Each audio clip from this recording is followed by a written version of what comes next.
¿Qué tal? Muy buenas noches, sean ustedes nuevamente bienvenidos a su programa Charlas de Leyenda.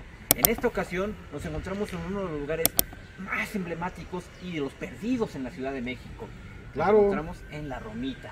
Como diría Luis Buñuel, Los Olvidados. Los Olvidados, claro que sí. Aquí hay una anécdota que de una señora que vendía pollo, vende pollo aquí enfrente de la iglesia. Y todavía hasta hace algunos años todavía podía uno ver en la parte superior de donde ella se ponía que decía Los Olvidados, haciendo alusión de que aquí se grabaron algunas escenas de esa célebre película.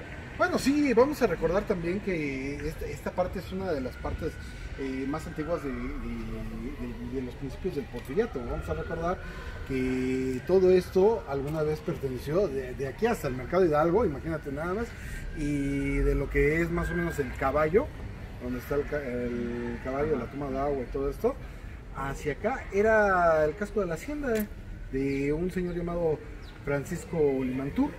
No sé si has escuchado hablar del Limantur. Me suena. No la abuela Limantur, pero sí. Pero de Limantur, sí. Parecidos. Sí, de hecho terminó siendo el secretario de Hacienda de Porfirio Díaz. Sí, además vamos a recordar que se casa con una de las hijas de don Porfirio, que dice la historia y dice una anécdota, hay una leyenda, una leyenda del número 41, si te la sabes. Don Ignacio. Efectivamente, Limantur. Pero bueno, en este caso vamos a recordar que esta hacienda, el señor Limantur sí tenía dinero, obviamente, pues, tenía bastante dinero, pero él quería que empezara otro nuevo género de gente, ¿no? Ajá. Y entre este nuevo género de gente, pues dice, bueno, voy a partir mi hacienda, y en esa repartición de hacienda quiero que dentro de mi hacienda se haga una instancia colonial. Y esta instancia colonial se va a dividir en dos. La parte vieja, que va a ser esta, que es la Romita. Sí, la Romita, de hecho la parte inclusive prehispánica. Exactamente. Y la parte un poquito más joven, más nueva. Es más, este lugar vamos a recordar que de un nombre prehispánico toma el nombre del cuarto barrio importante de México Tenochtitlan, que se llama Atzacoalco. Efectivamente, y a través de este barrio de Atzacoalco, el lugar de las garzas. Efectivamente, el lugar de las garzas blancas. Y con esta apertura se empieza a hacer lo que va a ser la colonia. Esta colonia que se le va a conocer con el nombre de Indianilla. Perdón, es que para mí es un trabalenguas, disculpen. Pero bueno, Indianilla también se va a dividir en otra, que va a ser la de Miguel Hidalgo. ¿Por qué? Porque pues, bueno, va a venir en boga respeto patrio a través del padre de la patria, con la llegada de Porfirio, y querer hacer un nuevo régimen idealista. Por lo tanto, una de las primeras colonias se va a llamar Miguel Hidalgo. Cerca, por cierto, de aquí estamos en el Mercado Hidalgo. Sí. Hablando de eso, es ahí a donde se va a realizar la segunda zona, y esta que va a ser la más vieja, y esta vieja obviamente va a ser por esta iglesia. Sí. Esta iglesia, que es una es una capilla. Originalmente la que fue la repartición de la hacienda, esta era la capilla casera, donde todos los indios venían y bueno, tomaban la misa. Una vez que se vende o que se reparte la hacienda, va a seguir siendo la parte principal, la parte fundamental. La Ascurain va a tomar la decisión por ahí de 1889 aproximadamente, y en 1902 ya va a estar la colonia establecida. Sí, la van colonia, a vender, ¿no? De hecho, efectivamente. No sé si ya sea la venta que se realiza al señor Orring. Sí, efectivamente. Que obviamente el señor Orring es un señor cirquero. No, y además vamos a recordar que dentro de todo esto, vamos a recordar que si aquí tenemos la capilla, muy probablemente en la parte de atrás de nosotros estaríamos encontrando tal vez una tienda de raya, que es muy dado a lo que es una construcción porfiriana alargada completamente. Y en esa construcción alargada, efectivamente, sí. Es una parte muy padre, y con el tiempo pues, se van haciendo diferentes tomas muy importantes para las nuevas películas. Vamos a recordar que una de las películas más bonitas, que es Santa, está grabada en la parte baja de Chimalistac. Sí, ahí en la zona de baja de San Ángel, por decirlo así. Exactamente.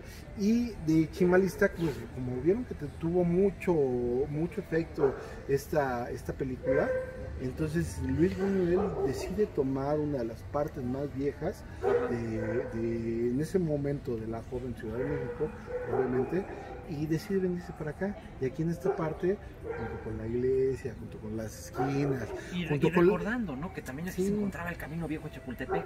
Ah, efectivamente, del lado que va hacia el norte. La parte del acueducto. Efectivamente. Muchos lo conocen como también el Salto del Agua. Salto del Agua, pero donde estaba la caja de agua. Efectivamente. Bueno, todo esto es muy importante porque aquí cuando llega Luis Buñuel hay una cosa que encuentra. ¿Qué crees que encuentra? ¿Qué encuentra? Pues a la gente se ve que es muy unida, está fuera de la realidad, o sea, está fuera de la realidad de ese momento. Todavía se presume que aquí la gente y los comerciantes se conocen. Vamos a no vamos a una tienda en específico, vamos con fulano de tal, claro. y dile que vas de parte mía. Es todavía un ambiente muy campirano. Ve con el señor Francisco, ve con el señor Daniel, pídele a tal y tal, o sea, es algo muy familiar, que cuando ven a Luis Buñuel y cuando ven que llegan personas de índole desconocida, pues sí se le quedan viendo, ¿no? Así sí. Y te puedes dar cuenta, sí, por lo mismo, claro. Nos habla del tipo de calles que encontramos aquí, que son callejones. De hecho, este es un callejón, el callejón de Durango, que nos encontramos en este lado, que nos muestra la diferencia de lo que es la colonia Roma a la diferencia que es con la colonia de la Romita, o el barrio de la Romita. Si caminamos un tantito para acá, aquí vamos a ver lo que tú decías, lo de la pollería que está aquí en la esquina, efectivamente, muy probablemente es la que tú estás diciendo, efectivamente. Ahí está. Ahí está. Digo, para que no digan que nos ubiquen. Sí, para que no digan que estamos viviendo, ¿no? Sí, de hecho, ahí podemos ver una imagen de Roberto Cobo. Efectivamente, el grandulón pegador, efectivamente. Sí. Que lo tenemos en la película de Los Olvidados. Igual, fíjate el paisaje que se tiene, es una idea que se tiene aquí en la Roma, pues obviamente con todo lo que es esta película, ¿no? Y como te decía, en la parte de atrás, muy probablemente esta haya sido una de las tiendas de raya de la hacienda. Probablemente cuando cambia lo que es la parte de la Roma se utiliza esta parte como mercado, pero como no había tanta gente, económicamente el barrio, bueno, esta colonia fue, a pesar de que es colonia, pues la gente era de barrio, ¿no? De hecho se conoce como el barrio de la Romita. Sí. Bueno, vamos a pasar a seguir caminando, bueno, un rato más. Vamos a pasar a la colonia Roma. La colonia Roma tiene una característica específica, tiene dos parques muy importantes. El Parque Río de Janeiro y el Parque Luis Cabrera. En el Parque Luis Cabrera va a ser esa parte de la división social que vamos a manejar, lo que se va a manejar cuando se crea la colonia. El Río de Janeiro es para la gente rica, la gente pudiente de la colonia Roma, y para la gente más común se va a hacer el Parque Luis Cabrera, más sencillo. Y del Parque Luis Cabrera hay anécdotas, porque fue también instancia de algunos poetas, sobre todo poetas no solamente nacionales. En este caso estamos hablando de que gran parte de poetas norteamericanos, de aquella llamada generación del beat, se van a juntar ahí. Su mayor mata creativa la van a tener justamente en la Ciudad de México. Y de ahí, pues vamos para allá. Ahorita, ¿te parece si viajamos para allá? Y allá nos cuentas allá más. Síganos, por favor. Generación del beat. Bueno, es una de las partes más bonitas realmente. Fíjate que hoy nos tocó un día bonito, con lluvia. La verdad, esta parte se alegra mucho. Es una de las partes más bonitas que tenemos, que es la de la Roma. Como tú puedes ver, bueno, pues estamos rodeados de construcciones tanto nuevas como antiguas. Sí. En estas construcciones vamos a recordar que se empiezan con las construcciones a principios del siglo XX. Estamos hablando de que a principios del siglo XX se empieza con la construcción de esta gran colonia que es la colonia Roma. Ya casi no, yo no me mojo. por si acaso. No estoy sanforizado. Bueno, la colonia Roma fue una de las colonias que se forman durante el Porfiriato.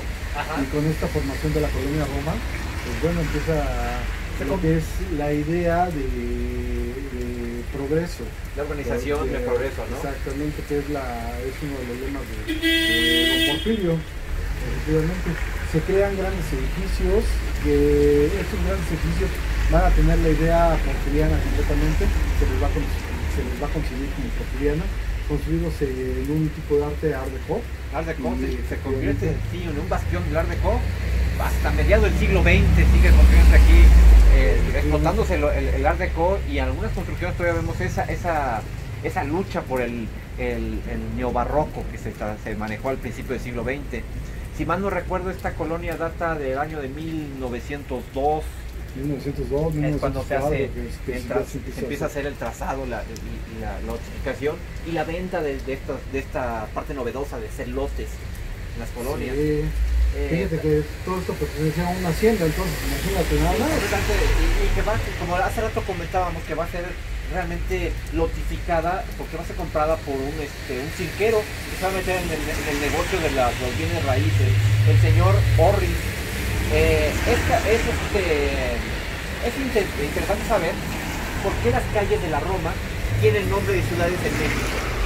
A ver, cuéntame. Fíjate que se dice que el señor Orrin, durante una gira que hace en la Ciudad de México, y gran parte, inclusive de parte de Sudamérica, vamos a encontrar que él va a seleccionar las ciudades donde tuvo mayor éxito el circo. En este caso, por ejemplo, vamos en la ciudad de Durango, el propio Río de Janeiro, donde también en Brasil llega a tener triunfar su circo. Sin embargo, hay dos calles que no tienen que ver nada con ese orden de ideas, que sería, por ejemplo, una de ellas la calle de Ámsterdam, que aunque se encuentra en la colonia Roma, obviamente no tiene que ver, porque obviamente no era parte de la gira Ámsterdam. Posiblemente tenga que ver con alguno de los orígenes del señor Orrin. Posiblemente, eso es especulativo de mi parte. Y como te decía, ahorita estamos en el Parque Río de Janeiro. Este parque es un poquito mejor trazado y un poquito más grande.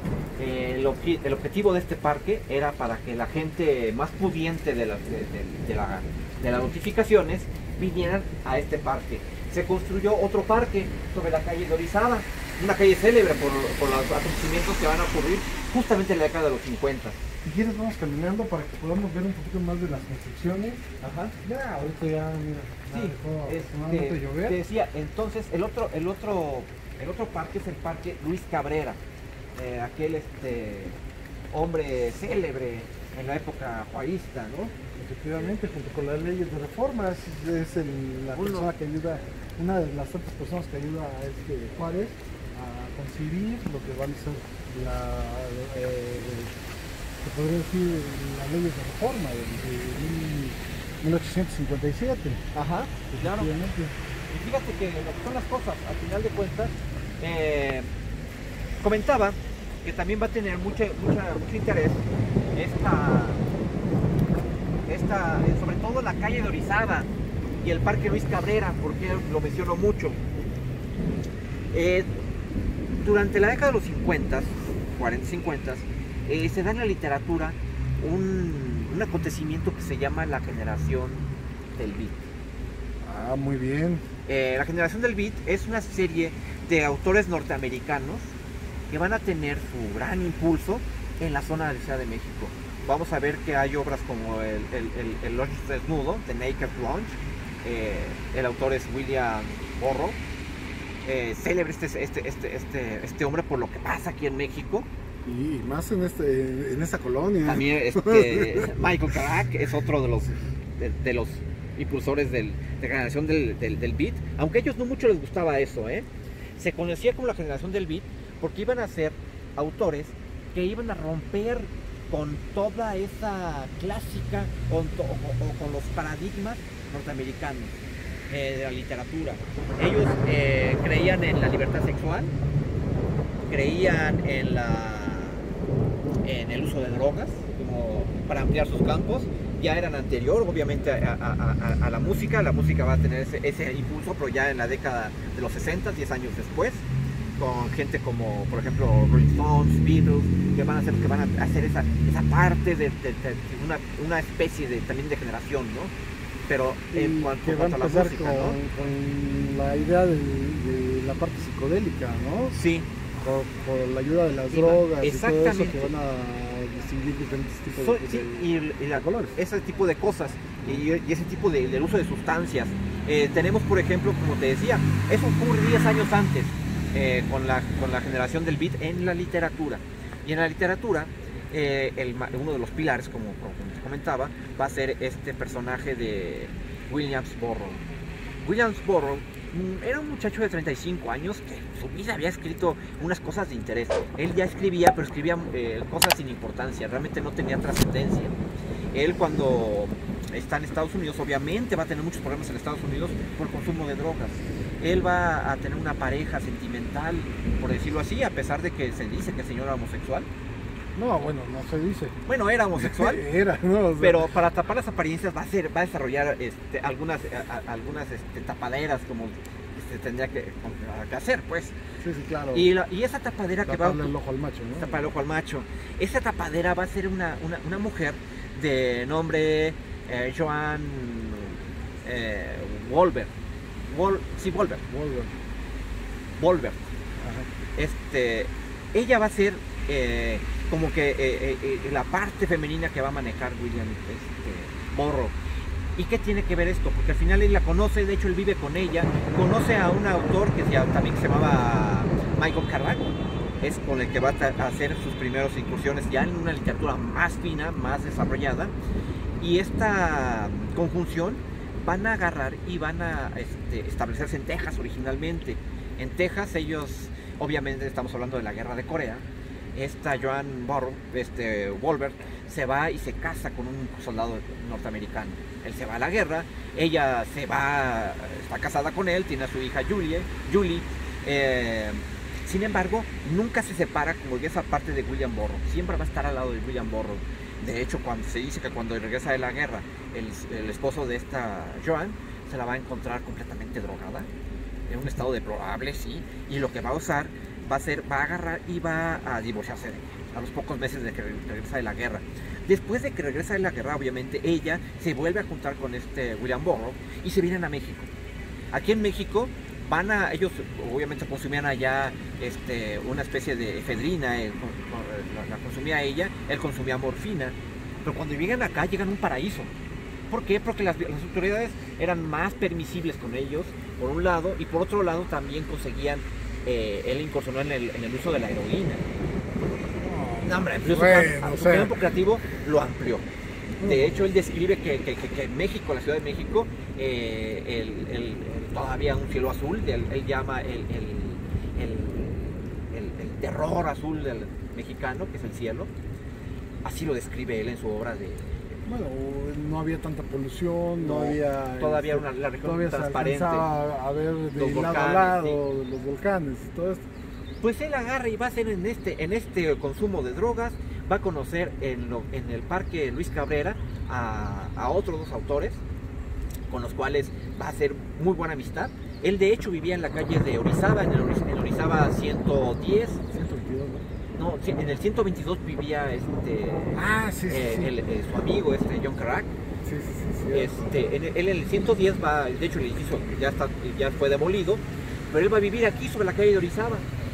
De hecho, pero el punto de reunión que ellos van a tener va a ser el Parque Luis Cabrera.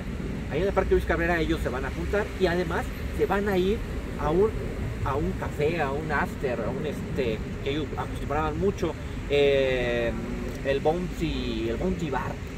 El Bounty Bar, el círculo bar, ¿no? Sí, el círculo bar o el bar redondo, por decirlo así, el Bounty Bar, donde ellos van a desarrollar ahí. De hecho, Carrack vivía en el edificio donde estaba el Bounty Bar, en la planta alta, en el departamento se dice que en el 110.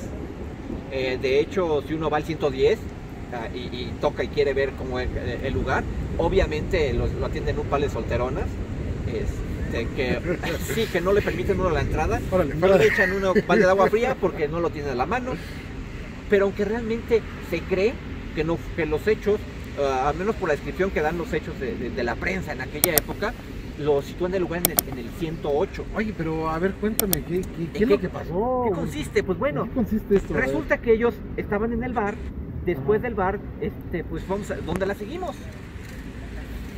En la casa, vamos. En la casa, vamos. A la casa. Y agarran y se compran más tequila, se compran más cosas y se van justamente al bar, al departamento. En el departamento, pues ya al calor de las copas, William Burroughs, él siempre cargaba una pistola 380.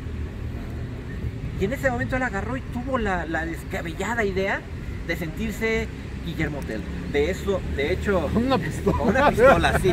De hecho, agarró y le dice a John, a su esposa ya, Joan, con la cual ya había procreado a su hijo William Jr., que si se acordaba de aquella historia de William Tell. Ella obviamente dice, sí, aquella historia de Wilhelm Tell, aquel que no quiso someterse a la autoridad del señor feudal y que lo obligaron a disparar a su hijo, una Suiza, flecha, ¿no? En Suiza, exactamente. Pues bueno, total que la agarra, saca la pistola y dice, pues al final de cuentas, ¿cómo ves? ¿Nos la aventamos? Y ella agarra y dice, bien valiente, sí, pues, ¿cómo no? Éntrale, nos jugamos, nos la jugamos. Nos la jugamos, nos la jugamos, sí, no te preocupes, nunca ha fallado. Le pone la manzana en la cabeza, la pone de perfil a Joan, y cuando saca la pistola y tira el balazo, obviamente los efectos de las drogas y el efecto del alcohol no hicieron que tuviera la elevación adecuada el balazo, y se lo va a pegar en la 100 a Joan. Obviamente se hace, por todos lados se llena de sangre, la escena es dantesca, ellos no saben ni qué hacer. Hasta que atina Kerouac de agarrar y llamar a la ambulancia, llega la Cruz Roja para recoger a Joan Wolbert, pero es tan profunda la herida que en el camino hacia la Cruz Roja de Polanco ella termina falleciendo. Sí, no fallece. No, si no falleció del primer trancazo, pues sí. Ya, pero bueno. Y entonces resulta que obviamente inmediatamente se dio parte también de las autoridades, la misma Cruz Roja da parte de las autoridades, llegan las autoridades, toman preso a William Burroughs y se lo llevan. William Burroughs en sus primeras declaraciones menciona lo del juego. Sin embargo, no faltó aquel abogado que tenía influencia con algunas autoridades. Como los que no hay aquí en México. Sí, y que agarró y que puso la alarma de su carro. Sí, como esa, idéntica. Idéntica, puso su alarma, y cuando pone la alarma, obviamente va y asesora a William Burroughs para que termine, al final de cuentas, cambiando su declaración. La declaración es cambiada y él dice que estando ya en la calor de las copas, que tiene la fabulosa idea de enseñarle la pistola a sus amigos. Cuando saca la pistola, que se le resbala la pistola, hay que ver que una 380 no es, era una pistola automática. Al final de cuentas, que golpea en una mesa, sale un tiro y que le va a pegar a esta Joan en la 100. Sí, y esa es la versión que se da. Con esa versión... Esa es la versión oficial que él dio. Es la versión que se da de William Burroughs. Con esa versión... Pero la primera... La ministerial les valió un copete. El